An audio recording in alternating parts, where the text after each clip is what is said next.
पौष महिन्यातील रविवारची पूजा का केली जाते व सूर्यदेवाची पूजा व उपासना का केली जाते याबद्दल संपूर्ण माहिती आजच्या व्हिडिओमध्ये आपण पाहणार आहोत। पौष महिन्यामध्ये सूर्यनारायणाची उपासना केली जाते कारण चांगले फळ प्राप्त होते। पौष महिन्यात सौभाग्यवती महिला ह्या उपासना केल्या जातात। ह्या काही नियम आहेत ते नक्की तुम्ही पाळाव्यात। पौष महिन्यातील रविवारची पूजा ही सूर्यनारायणाची केली जाते आणि ही पूजा तुम्हाला सूर्य उगवायच्या अगोदर केली जाते। सकाळी लवकर उठून अंघोळ करून ह्या पूजेला सुरुवात करायची आहे। सूर्य उगवल्यानंतर पहिल्यांदा तुम्हाला सूर्याला अर्घ्य द्यायचं आहे। एका तांब्यात पाणी घेऊन त्यात फूल, अक्षदा, हळद, कुंकू टाकून तुम्हाला सूर्याला अर्घ्य द्यायचं आहे। ते अर्घ्य तुम्हाला 9 वाजेपर्यंत द्यायचा असतो। अर्घ्य देताना तुम्हाला ओम सूर्याय नमः किंवा ओम आदित्याय नमः या सूर्यमंत्राचा जप करायचा आणि ह्या महिन्यातील रविवार म्हणजे 5 जानेवारीपासून सुरू झालेले आहेत आणि ह्या वर्षी 4 रविवार आलेले आहेत आणि ह्या पूजा खूप साधी व सोपी आहे।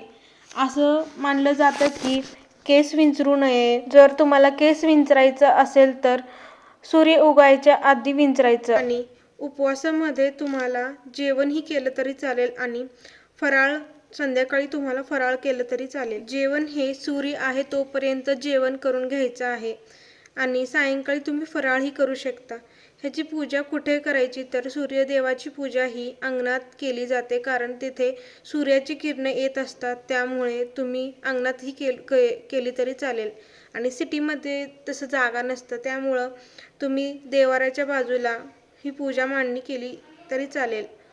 आणि ही पूजा पूर्वेला आपला चेहरा असला पाहिजे आणि आपण कुठे पूजा करणार आहोत तिथली जागा स्वच्छ पुसून व धुवून घ्यायची आहे आणि त्यावर एक पाट ठेवायचा आहे व साहित्यामध्ये तुम्हाला गाजर, बोर, ढाळा किंवा शेंगाही वापरू शकता।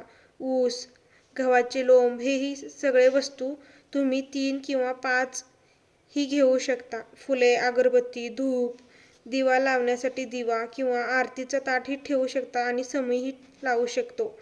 नैवेद्यामध्ये गूळ, खोबरं, तीळ, दूध ठेवायचा किंवा खीर, कोणतंही खीर केलं तरी चालेल नैवेद्यामध्ये आणि कहाणी वाचायची आहे कारण जी आपण उपासना करत आहोत त्याचे काय फायदे व फळ प्राप्त होते, त्यामुळं कहाणी वाचायची असते आणि प्रत्येक उपासना मागे एक कहाणी असते, त्यामुळे आपल्याला कहाणी वाचायची आहे। कहाणी संग्रह म्हणून पुस्तक येतो, त्यामध्ये ही कहाणी आहे। पहिल्यांदा तुम्हाला पूजा करण्याआधी एक दिवा लावून घ्यायचा आहे, मग पूजेला सुरुवात करायची आहे।